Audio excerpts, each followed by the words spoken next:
Hello everybody and welcome back to another video. Today I'm pretty much just going to be telling you what happened to December and why I didn't make anything, and then I will catch you up on everything that I read in December so far, which is quite a few books. So let's just get started. First I will say I believe I'd mentioned in my past video that I had injured my back, my left knee, and so I thought it was getting better. But I re-aggravated the injury, and so I said enough is enough, I'm going to go see a doctor about it. So I was seeing physical therapists, I was getting x-rays and MRIs, and I was on a steroid that gave me crazy side effects. Basically a couple weeks of December, and then in addition to that I did get ill. I had some sort of 48-hour flu that was not fun.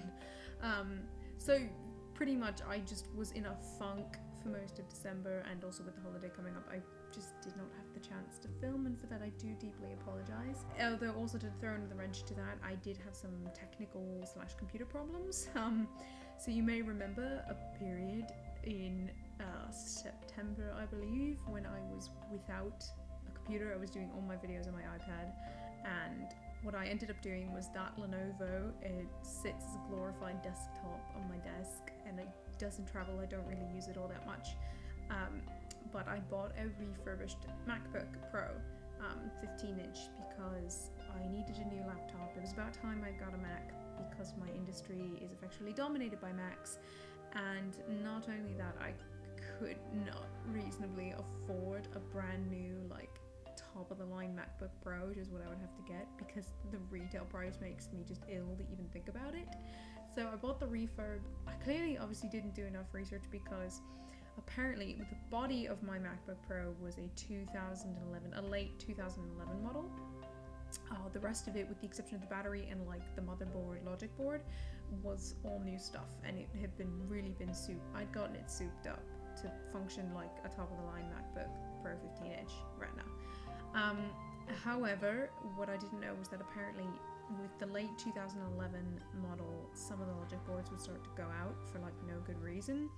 And that's what happened on my laptop, and I didn't understand what was happening. I was really frustrated because I'd had this laptop less than 3 months and it was already screwing up. I took it to the Apple store because it was something that I guess was considered a manufacturer defect in a way. They said, hey, we know what this is, we can fix it for free, and it should take 3 to 5 days. This was on a Wednesday, so I was looking at a reasonable turnaround time of the coming Monday or Wednesday to have my laptop back. And I said, please take it, get it fixed. That sounds fine if it's free and you're telling me it's only going to take 3 to 5 days. Business days, of course. Next Wednesday, so it's 1 week, rolls around, and I haven't gotten a call from anybody about it. I try to look it up and it says that it hasn't even shipped from the store, and so I start getting kind of panicky. And I call Apple customer care and all that, and they look it up. They say, oh nope, the repair is processing at the factory or wherever. So you're probably looking at a couple more days, maybe at most another week. And I was like, okay, just lug it back. So this past Wednesday, on the 23rd, I have heard nothing on the MacBook. The repair page online has not been updated, and I'm like, okay, now I'm getting a little irritated, but also worried. Please, the last time I sent in a laptop and it took this long, it ended up not getting repaired. So I called customer support. They were on the phone with the Apple store that I had taken it to, and it basically ends with me getting told, the store will call you by the end of the day to tell you what's going on. They're trying to figure it out. It's the holiday season, so that's why you have to wait till the end of the day. And I'm like, I understand that. I will wait. Within an hour, not even. I get a call from the Apple store. The woman online says that FedEx cannot find my laptop or the package that had my laptop in it, so they have no choice but to designate my laptop as lost, which immediately sends me into a panic because I'm like, are you kidding? Is this a joke? However, the woman from the Apple store continues and says, so what we're going to do is we are going to replace your laptop. And the way we replace the laptop is we replace it with a model that is as close as we can get to the original laptop that we can obviously no longer give you back because it's gone. And I was like, okay, so that means I now have a brand new top of the line 15-inch MacBook Pro with Retina, the same one that I looked at, lusted over, knew I could never reasonably afford, and now I have it. Merry Christmas to me. And I just have to say, not just because they did that, but just in general, I had really great experience with Apple support. From their phone people, because I talked with several of them over numerous days and obviously weeks, but then also just the people in their store, just the general employees, the Genius Bar people. I had nothing but a great experience with Apple support. So, Apple people, you're doing it right. It's great. It's really great. I have no complaints whatsoever. Maybe other than figure out the system so that like it can be updated, like my repair page. That's my one suggestion. That's it. So outside of that, we obviously had the holidays. I don't ever really ask for anything for Christmas, unless I really have something in mind that I want. I really didn't. So I did not get really any books except for one. I was given one book by my brothers, and I told them, I said, boys, you did good this year. My brothers bought me the Harry Potter Page to Screen complete filmmaking journey, which is, it's amazing. As both a Potterhead and obviously a filmmaker, film geek, this is like solid gold to me, because it kind of reaffirms things that I was sort of already thinking about and is absolutely fascinating. It is also incredibly heavy because it's photo paper. But it's an absolutely brilliant book. I love it. If you are a fan of the Harry Potter films or filmmaking in general, I think this is a great gift to get for either yourself or for someone who you know who's like that, because it's amazing. And I wanted it since it came out, and I never bought it for myself. Kind of glad I didn't, because my brothers got it for me. And it was so funny. My dad was like, you know, you could come visit and bring that with you so I could borrow it for like a weekend. I was like, okay, alright. He's the next biggest Potterhead next to me in the house, so I'm like, alright, yeah, I'll bring it for you so you can look at it, because it is interesting. It's really cool. It's so neat. Yeah. Let's get to the main event. You want to know what I've been reading. I have 2 books left over from November I need to talk about, and then we are going to dive into December, and this might take a while, so get a snack. Get a snack, set yourselves up, be ready.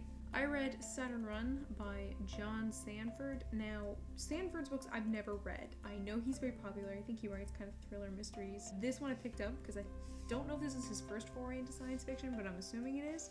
And I found it fun. It was actually just kind of a fun book. I rated it a 4 out of 5. I really liked the main character.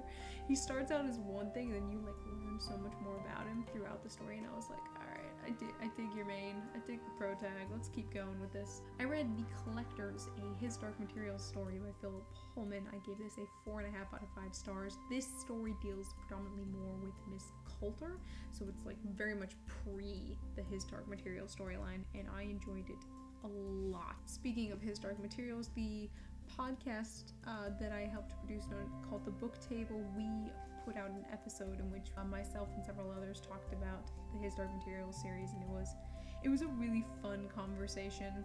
So if you're interested at all in that, all the links for the book table are down below. But now for December. I listened to The Dinner by Herman Koch. Now, I gave this a 4 out of 5 stars. It's maybe closer to a 3.5 if I were to go just by personal enjoyment, because I didn't love it. I liked it. It was fine. I read The Aeronaut's Windlass, which is the first book in the Cinderspire series, the new series from Jim Butcher. Now, I read the first book in Jim Butcher's Codex Alera series, and I really loved it. That series is basically Pokemon meets the Lost Roman Legion. And The Aeronaut's Windlass is very much Sky Pirates. You need this in your life. It's amazingly fun. I gave this a 4.5 out of 5. I really greatly enjoyed it. I read David and Goliath, Underdogs, Misfits, and the Art of Battling Giants by Malcolm Gladwell, whose book Blink I actually had to read in high school as required reading for my junior year of high school. And I found this just as interesting as I found Blink. It's a 4 out of 5 book for me. I find his take on psychology quite fascinating. I listened to Still Foolin' 'Em, Where I've Been, Where I'm Going, and Where the Hell Are My Keys by Billy Crystal.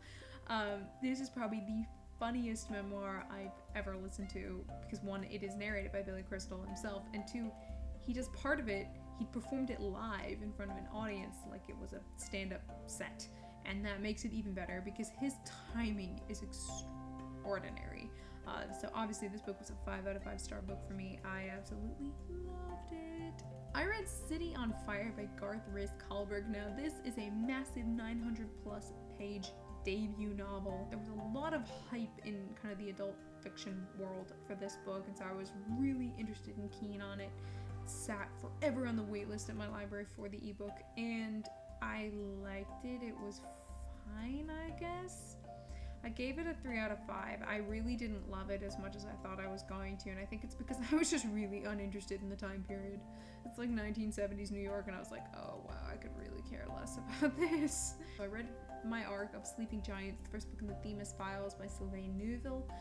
I gave this a 3 out of 5. This book had been pitched like World War Z meets The Martian, and my issue with the book was that I didn't understand why I was following the plot I was following, because it starts off one way and then kind of veers off in a whole other direction, and I was ultimately left very confused by the book. And I'm not one who usually gets confused, so a part of it I chalked up to the fact that I thought the character voices were not particularly unique to each other, with the exception of one. And so it became very hard for me to keep track of who I was reading, who they were, why they were important, and the whole book is designed almost like a series of interviews, and it just wasn't working for me. I love those kind of books. Like, I do like World War Z, which is designed like a series of interviews. One of my favorite books of the year, Illuminae, was done as this massive dossier of top secret documents. I mean, it can work really well. I just think the characters weren't well defined enough in this story, and I didn't understand why I was going off on some random, what felt like a side quest to a video game for the whole book. So it gets a 3 out of 5 from me. I read Starflight by Melissa Landers, who's well known for her Alienated, I believe it is, series. I've never read it. I likely never will. However, I really liked Starflight. I gave it a 4 out of 5 stars because space pirates meets like Firefly and so much fun stuff. The book went in a direction I did not anticipate it by the back half, and I was just like, I don't even know what's happening, and I love it.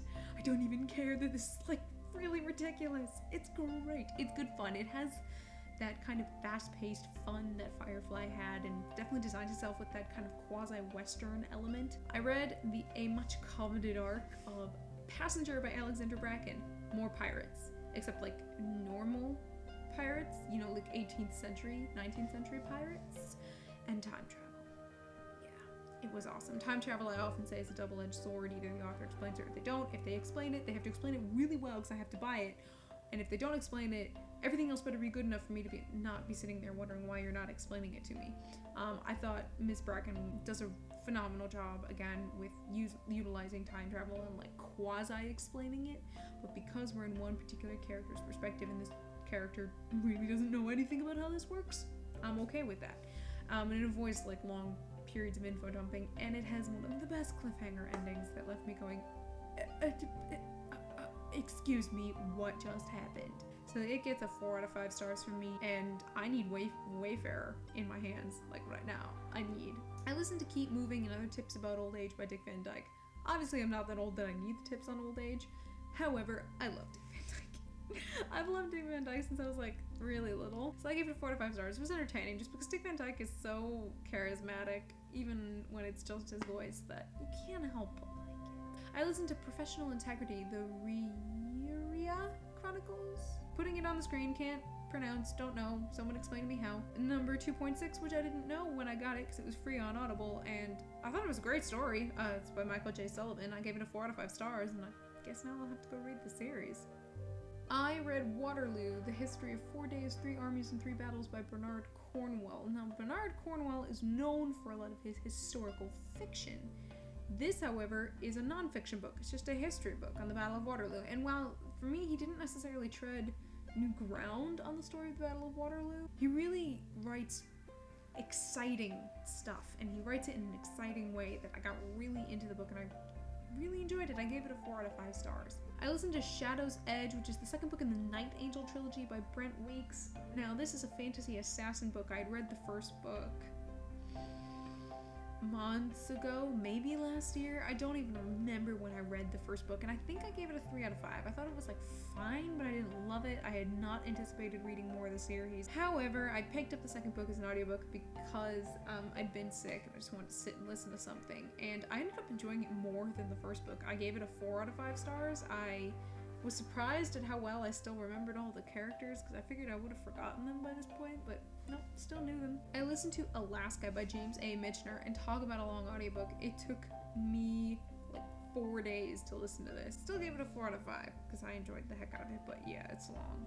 I decided one weekend I wanted to read some manga, and so I picked up Kimi ni Todoke, which I believe translates from me to you, which I knew of because I'd watched the anime series of and I'd really enjoyed, and I said, oh, it's a manga, I'll just go read the manga. So I read volumes 1 to 19 of From Me to You, and I loved them. Although I will say that I was sort of rooting for a side character like couple more than I was for the main like couple, and I was just sort of like, yeah, you guys are cute and all, but I need to know about these side people. Are they gonna hook up yet? Like, I need to know this. For me, I find it so funny that I enjoy this manga and I enjoy the anime, because it's like, if were this a regular just book, I'd be driven bonkers by it. I'd probably hate it.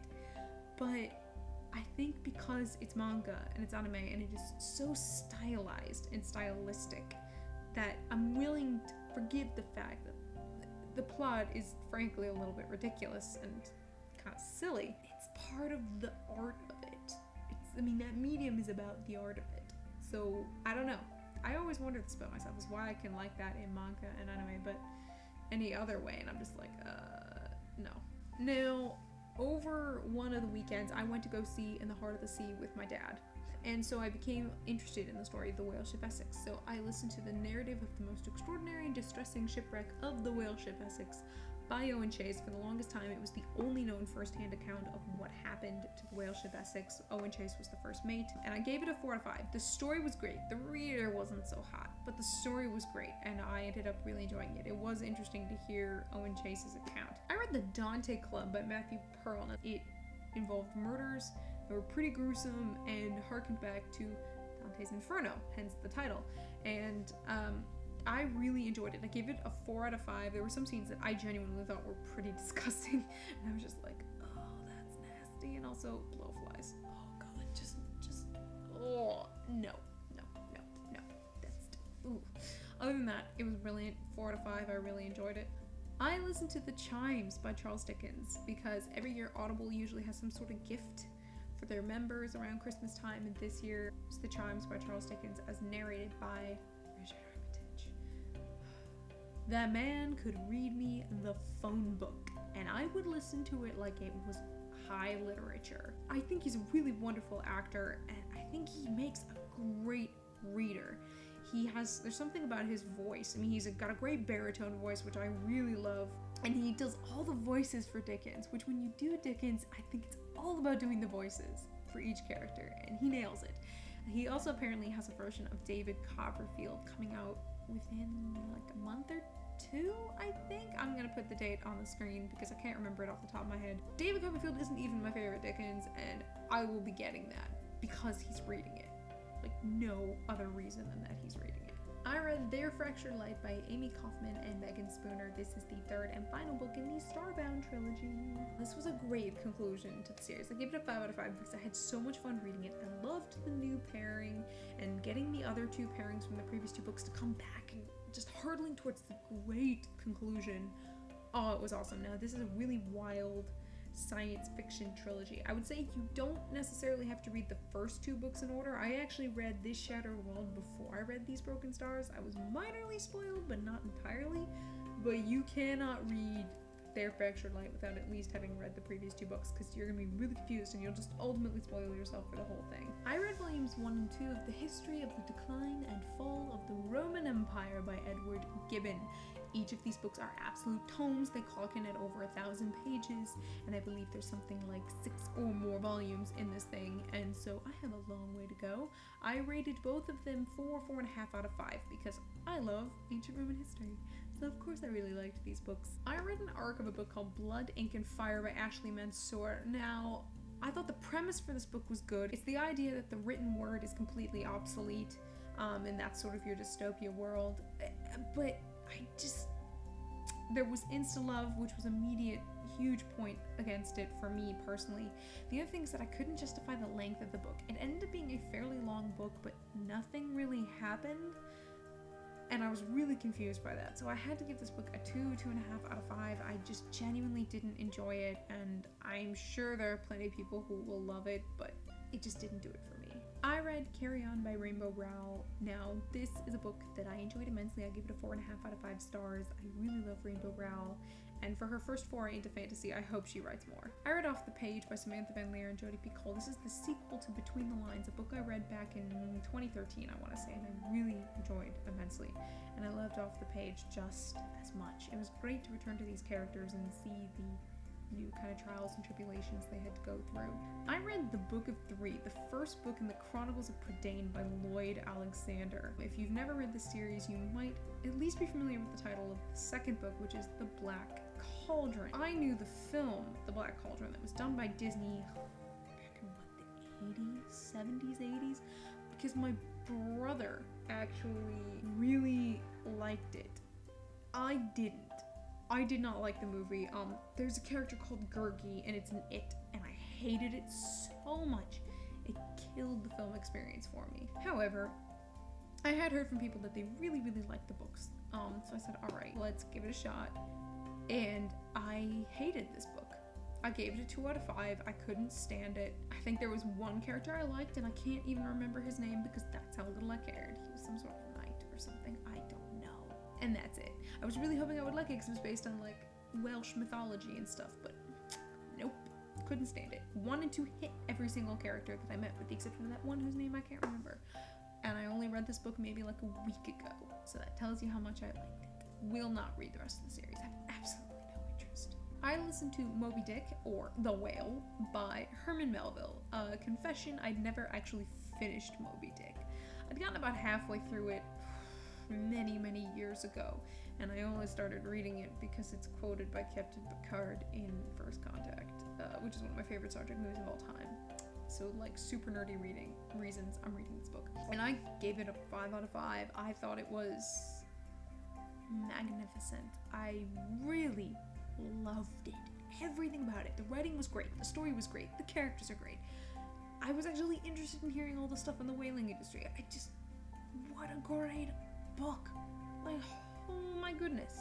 I'd always heard like so much crap about this book, and I'd always figured I wouldn't like it when I did finally read the whole thing, but no, I loved it. And then to tie with that, I did read In the Heart of the Sea, The Tragedy of the Whale Ship Essex by Nathaniel Philbrick, and I gave this a 4.5 out of 5 stars. I really enjoyed it. I thought it was incredibly interesting. I read The Ruby and the Smoke, the first book in the Sally Lockhart series by Philip Pullman. This basically is the only thing I haven't read by Philip Pullman, and I really enjoyed this book. I gave it a 4 out of 5. It was a fun mystery. I loved the character of Sally Lockhart, and I'm on the wait list for the second book, so I'm excited to continue the series. And finally, I have read Finding Audrey by Sophie Kinsella.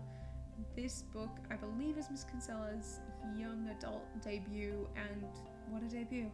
5 out of 5 stars. I thought it was a wonderful book that poignantly dealt with mental illness in teens. The character of Audrey suffers from social anxiety disorder, general anxiety disorder, and depressive episodes. As someone who suffers from basically 2 out of the 3 of those, I thought Miss Kinsella hit the nail on the head and really got it. And one thing that I really liked, I found this interesting, is that Audrey, while clearly already suffering from some sort of, I guess, less intense version of these disorders before the incident, there is an incident which makes these so bad that it's debilitating to her. She cannot go out. She can't go to school. She's unable to function in daily life. But what I like is that we're never told the specifics of what this incident is. We gather that it involved some girls and that they did something, but we don't know the specifics. And I kind of like that we never learn the specifics, because it felt almost like prying into Audrey's life, and I felt really uncomfortable if I had been told the specifics. And when I was realizing this, I went, wow, that means the character development and creation of Audrey is so good that I feel uncomfortable at the prospect of knowing something that, as a reader, I'm actually usually more likely and kind of should know. But she felt real. It was like prying into her personal life. And I was like, no, don't need to know the specifics. I can see and experience the aftermath. Like, clearly, this was bad enough to make it so that Audrey has to wear dark sunglasses with anybody. She can't make any form of eye contact with people. She can't touch people. She can't talk to anyone outside of her family. New people completely freak her out that she needs to take basically tranquilizers and sedatives. This is completely debilitating to everyday life for her. And so I go, yeah, I get it. Something happened, and it was bad enough to drive this girl's already present anxieties and probably depression to the point that she cannot function. I'm like, all right, I don't need to know the details because I don't think it'll help me in any way for experiencing this with her. I see what's already happened, and therefore I am not pleased with the people who did this. But I gave this book a 5 out of 5 stars. I really enjoyed it. I wish it had been longer. It's just under like 290 pages, and I wish it had been longer. That is it for me today, guys, and so until next time, cheers.